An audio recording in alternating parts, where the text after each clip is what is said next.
les Palestiniens, ce peuple palestinien s'est construit en miroir de l'État d'Israël. Et qu'ils ont voulu se réapproprier notre histoire. Ils ont envie d'être nous. Même notre Shoah, ils nous l'envient. Ils veulent absolument un génocide. Salut tout le monde, j'espère que ça va. Donc aujourd'hui, nouvelle vidéo zapping. Aujourd'hui les amis, on retourne sur Twitter se regarder encore énormément de tweets. Comme d'habitude, on ne perd pas de temps. Petit like pour la force, petit commentaire pour le référencement. Let's go, on commence avec le premier tweet insolite de la vidéo. Et c'est marqué « Les voitures chinoises aujourd'hui » et dire qu'il n'y a pas si longtemps, Citroën essayait de leur refiler des Citroën ZX. L'industrie automobile européenne est foutue. Par contre... il y a une musique copyright, je crois.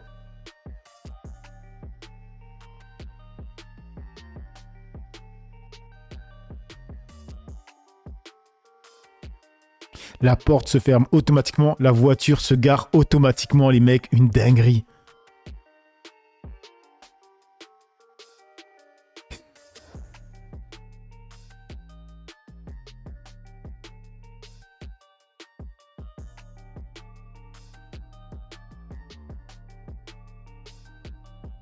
Et si la voiture fait un carton dans le parking, c'est qui le responsable?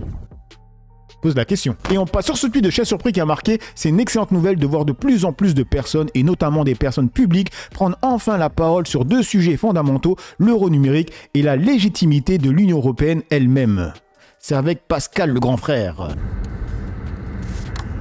Salut les humains, j'espère que vous allez bien. Bon, l'euro numérique, on en parle ou pas? J'espère que vous allez vous réveiller, que vous n'allez pas accepter l'euro numérique. Parce que là, c'est atteinte à la liberté directe, c'est-à-dire que ça devient un état totalitaire. Vous savez ça. En général, je ne parle jamais de ce genre de choses via les réseaux. Parce que, soi-disant, quand on est connu, il ne faut pas donner son opinion. Mais je pense que là, c'est pas bon, ce qui va arriver au mois d'octobre. D'ailleurs, ce qui m'étonne, c'est que qui a décidé ça? Est-ce qu'on nous a demandé, à nous, Français, par rapport à l'Europe? Est-ce qu'on a fait un référendum? D'ailleurs, tiens, un référendum, ça fait combien de temps qu'il n'y en a pas eu? Dernier référendum, il date savoir si on voulait rentrer en Europe. Et on avait dit non. Mais les politiciens ont dit, bon, on y va quand même. Donc, il ne faut pas oublier, les amis, que c'est nous qui payons les politiciens. Vous avez oublié ça? Et ils décident de tout à notre place. Tout, sans nous concerter, sans nous demander. On va faire ça. Tu veux pas? Super, on le fait quand même. Voilà, donc bon, bah voilà, donc espèce d'euro numérique, j'espère que tous les jeunes, là, vous n'allez pas rentrer dans ce délire, ok? Et après, vous allez vous retrouver avec des comptes bloqués à 3000 balles, interdiction d'acheter des chaussures parce que tu n'as pas payé ton amende. C'est ça que tu veux? Là, c'est bien parti. Et réveillez-vous, les humains, réveillez-vous. Voilà, c'était l'information du jour. Ciao. Ok, du coup, dans les commentaires, ça dit quoi? Gros, que l'euro numérique est-il vrai? Si oui, va-t-il se mettre en place en France incessamment sous peu? Du coup, que lui a répondu l'IA? Oui, l'euro numérique est un vrai projet de la BCE, mais il n'est pas encore en place en France ni ailleurs. Au 29 mars 2025, il est en phase de préparation jusqu'à fin 2025 minimum, sans date de lancement fixée. Une mise en œuvre pourrait prendre plusieurs années, peut-être vers 2028, pas imminent. Ok, du coup, on enchaîne sur ce tweet de Union Pirate et c'est marqué « Le Jarl, c'est ciao ». Alors que depuis la soirée du 8 mars, les charges s'accumulent contre le 1988 Live Club et sa sécurité. On vient d'apprendre le licenciement du Jarl, influenceur d'extrême droite et gérant de la sécurité du 88 chat. Maintenant, il est temps que la gestion du 1988 soit confiée à des collectifs et des organisations rennaises.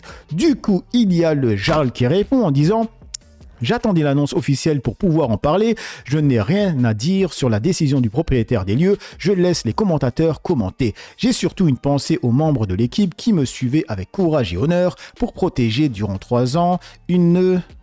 Oh, le mec, il a mis un pavé. Bref, il y a énormément de personnes qui l'ont répondu avec ce tweet. Parce qu'il avait tweeté en 2023 « Je suis à la direction, j'ai 51 salariés, je réalise plusieurs millions d'euros par an. Tais-toi, petit guignol. » Il répondait à Guissé de... Et du coup, Iceberg qui dit « Il nous faisait le PDG d'entreprise du 440. Allez, va actualiser ta situation sur France Travail, bouffon, va. » Bref, on enchaîne sur ce tweet de la Bretagne de droite et c'est marqué « Les politiciens ont cramé la caisse ». Je n'ai plus aucun espoir pour ce pays. Vous, et quand je dis vous, c'est tous autant que vous êtes, et je parle pas que de Macron, mais depuis des années, vous avez cramé la caisse. Vous vivez tous de privilèges, vous nous expliquez à longueur de journée ce qu'on attend, ce qu'on veut, machin, mais vous ne savez pas, la plupart vous ne vivez pas. Monsieur disait, les maires avant ils étaient députés. Ça leur permettait quand même de voir un peu ce qui se passe, voilà, d'être sur le terrain. Mais vous êtes complètement déconnectés. Et quand on vous dit ça, c'est, vous êtes des magots, vous êtes populistes. Mais non, c'est la vérité. L'autre fois, j'entendais le débat. Oui, Jordan Bardella n'a jamais travaillé de sa vie. Ouais, ok, c'est vrai. Mais monsieur Mélenchon, il a travaillé à l'usine. J'étais pas au courant. D'accord? François Hollande, il a travaillé? Non, aucun. La grande majorité, ils n'ont jamais travaillé. Et aujourd'hui, ce sont des messieurs qui ont 5 retraites, des chauffeurs, des machins qui viennent nous expliquer que, mais vous comprenez, on s'en sort plus. Oh, allez, 7 heures par jour en plus, c'est pas compliqué, hein. Et puis un jour de férié en moins, et machin. Mais nous, on n'en peut plus. D'accord? On n'arrête pas. Vous, tous, à ce moment-là, quand est-ce que vous allez commencer à montrer l'exemple et faire des économies? Vos salaires ne vous suffisent pas? Et des aides pour le logement, et des aides pour les modes de garde, et les aides pour...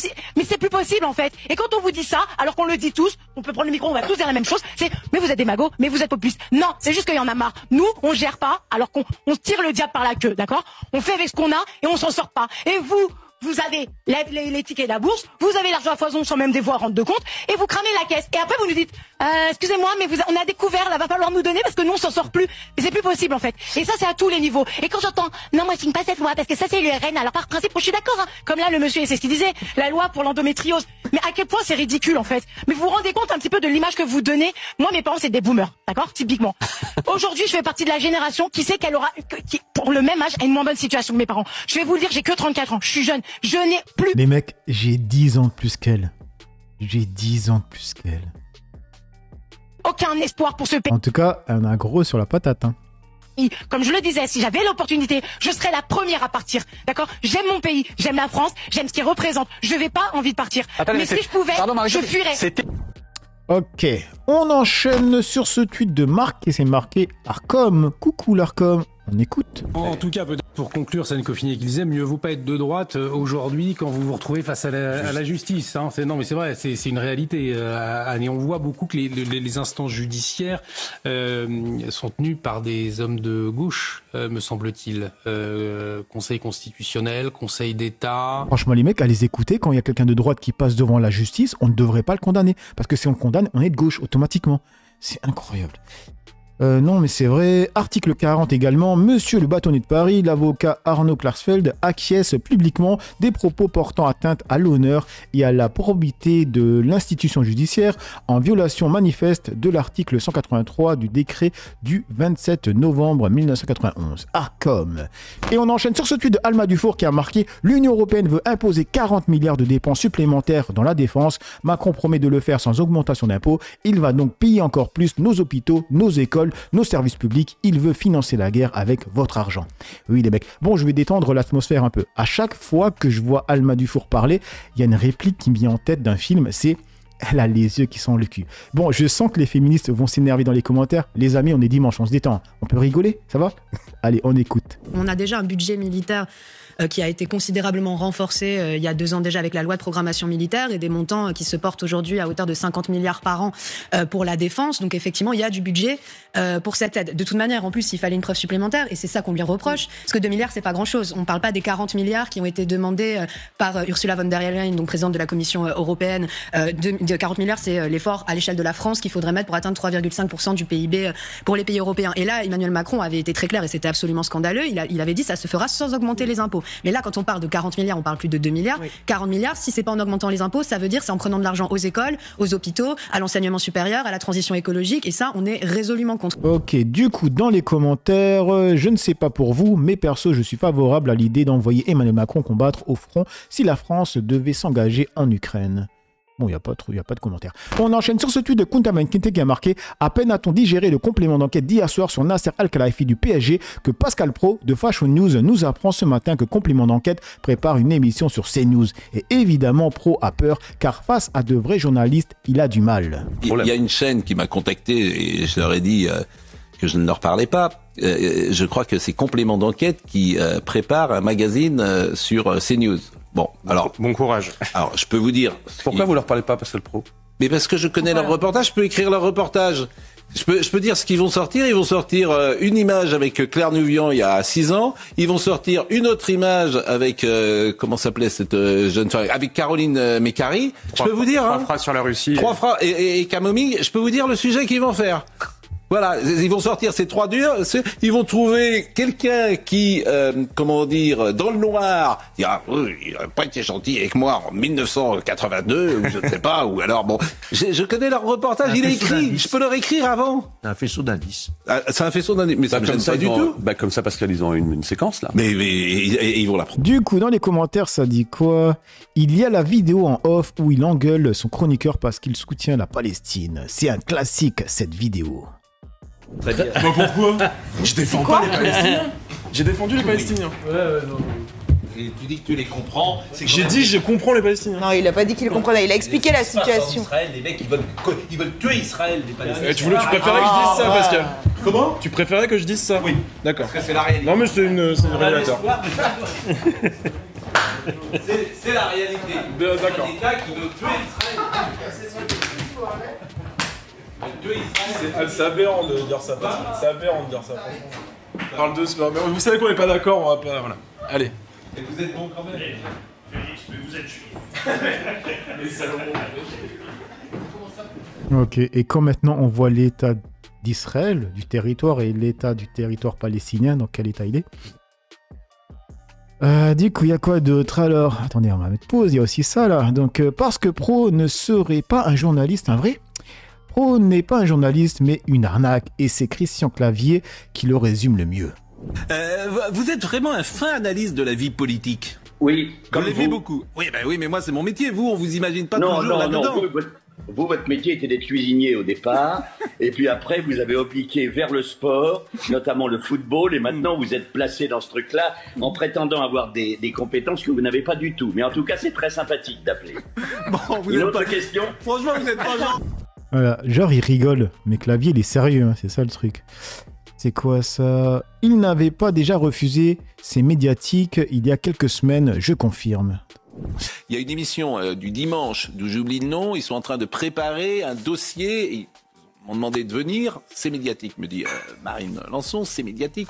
Ils font un En fait, lui, il reproche à des personnes de ne pas venir à son émission. Lui-même ne va pas quand il est invité.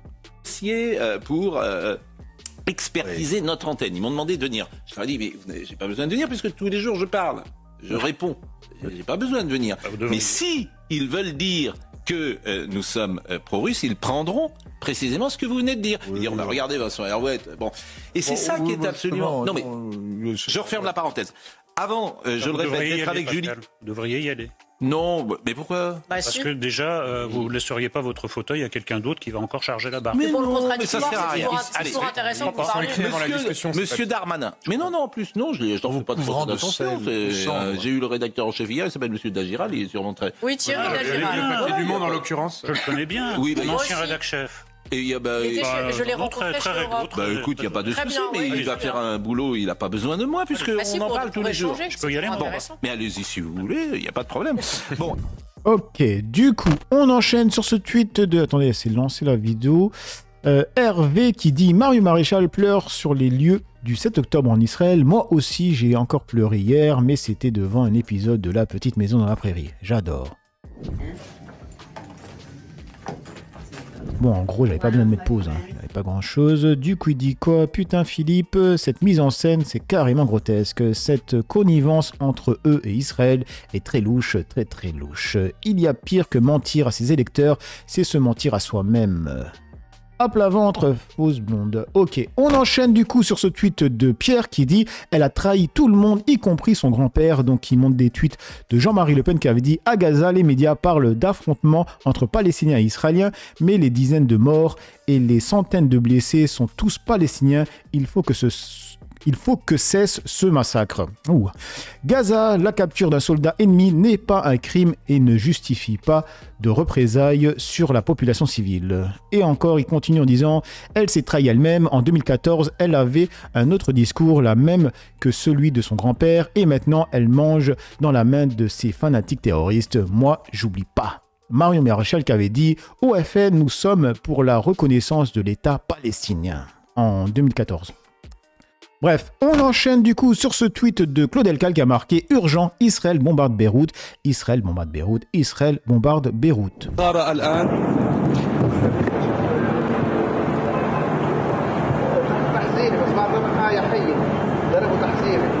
إذن في نفس المكان في هذه اللحظات صاروخ تحذيري آخر أطلق باتجاه المبنى الذي تم إذن صاروخ تحذيري آخر في هذه اللحظات أطلق. Il n'y a rien d'autre? Non. Ok, du coup... Oh. Les vidéos qui se lancent, c'est relou. Du coup, il y a Claude Elkal qui continue en disant « Israël a bombardé Beyrouth, au moment où le président libanais était reçu par Emmanuel Macron, l'un des garants du cessez-le-feu au Liban. Quelle honte, quelle humiliation !»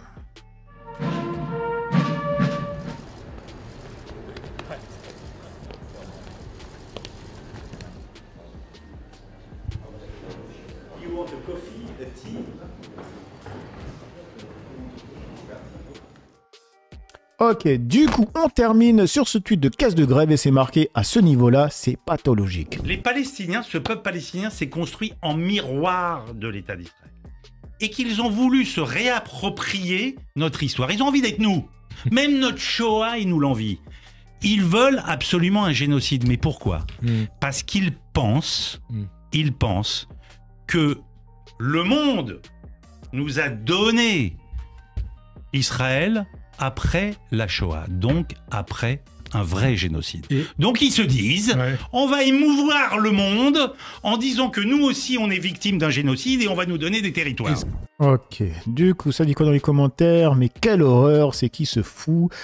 Il admet que Israël n'existe que depuis la période post-Shoah, donc c'était bien la Palestine avant que le monde l'enlève aux Palestiniens pour le donner aux Israéliens d'aujourd'hui. C'est qui ce taré? Yvan Attal. Bref, donc voilà les mecs pour cette petite vidéo zapping réaction du dimanche. J'ai assez parlé pour le peu que j'ai parlé. À vous d'écrire dans la joie et la bonne humeur sans insulte comme d'habitude. N'oubliez pas le petit like, le petit commentaire. Bref, ciao tout le monde.